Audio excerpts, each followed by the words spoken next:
Right, so factorize 5x minus 15 and 6 minus 2x. Okay, so the highest that we can take out of 5x minus 15 is simply just the number 5. And that will leave x behind in the first position, and it will leave minus 3 behind in the second position. Okay, 6 minus 2x, well the most we can take out here is 2. So 2 out of 6 is 3, and 2 out of minus 2x is minus x. Are we happy with that? Now that was, difficult enough the way the signs were there, so it's just you have to be very careful with your signs, okay? Now you could take out a minus 2 there, and they couldn't argue with you if you did take out a minus 2, alright? But if what would happen then, it would switch around inside. Does that make sense? So if you took out a minus 2, that would mean you'd be left with a minus 3 here, and you'd be left with a plus x. But it'd be very unusual to see it written like that. We generally change that to what? Minus 2, x minus 3. Does that make sense? So that's absolutely perfectly allowed as well. Okay? But it's just taking out the 2 or the minus 2. It doesn't really make a difference. Okay.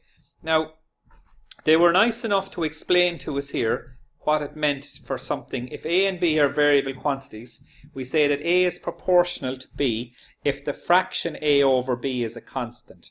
I.e., they're telling us that if we divide the two of these things, we need to end up with a constant.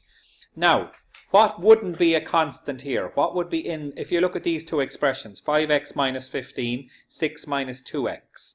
So give me an example of what wouldn't be a constant here. What would be in the answer?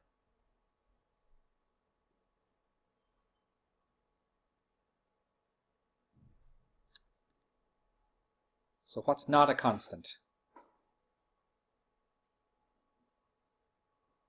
X, exactly. So if there was an x in the answer here, we're going to be in trouble.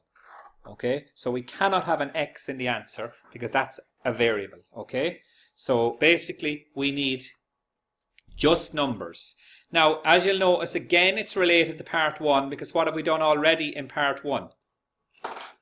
We've actually factorized. Okay, does that make sense?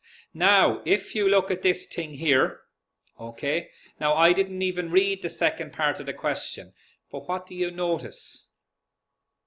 Which one is actually handier as a factorization? Right, so let's look at the second one here. The common factor in the first one, well, we have 5 by x minus 3. Now, if you look at these ones here, and if you left it as 2 times 3 minus x, it doesn't look like there's actually a common factor. But if you take out minus 2, what do you notice? Can you see that there's a common factor between the two of those? Okay, so if you look here, we have an x minus 3, and we also have an x minus 3 here. So they definitely have a common factor. Now, if you looked at this way, it doesn't look like they have a common factor. So it could be a little bit harder. So we'll have a look at both ways. So the first way is I'm going to put 5x minus 15, and they tell me to put it over 6 minus 2x. So that's 5 times x minus 3, and the other one is 2 over 3 minus x. Now obviously that's a problem for us because why? We have to be very careful because x minus 3 will not cancel with 3 minus x. So what would I need to do instead? Now sometimes, when you're regrouping, sometimes you have to change them. Remember the ones we did with the 4 sets of terms in it? Sometimes you have to regroup, and what do you do then? You just need to change the sign. So I'm going to rewrite that as 5 over x minus 3, and I'm going to change that around to x minus 3. So I've changed the sign on the x, I've changed the sign on the 3. Now I can't just do that, so what I'm going to do is I'm going to bring a minus outside like that. Okay, so would you agree that that's the same thing? And then that's going to leave me as 5 over minus 2, and we'll just stick the minus there instead, which is a constant because there is no x term. Are we happy with that?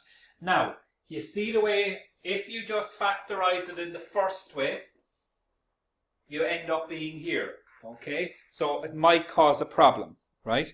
So if you factorized it in the first way and left it at that there, you arrive at this problem in the middle that you have to have a rethink about taking out a -1. But if you took out a -2 to start with, you would end up with that one. Now, it'd be very hard to spot to take out a -2.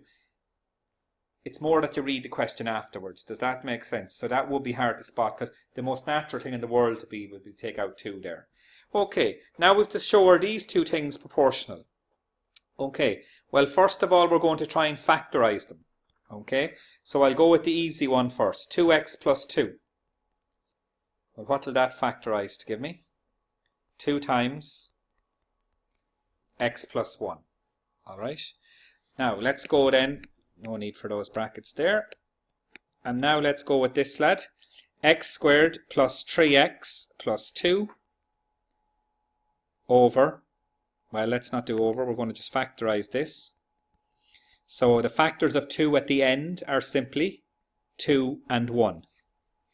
And I also need a plus 3. All the signs are plus, so that will mean it would have to be a plus 2 and a plus 1. Okay, so now to rewrite this.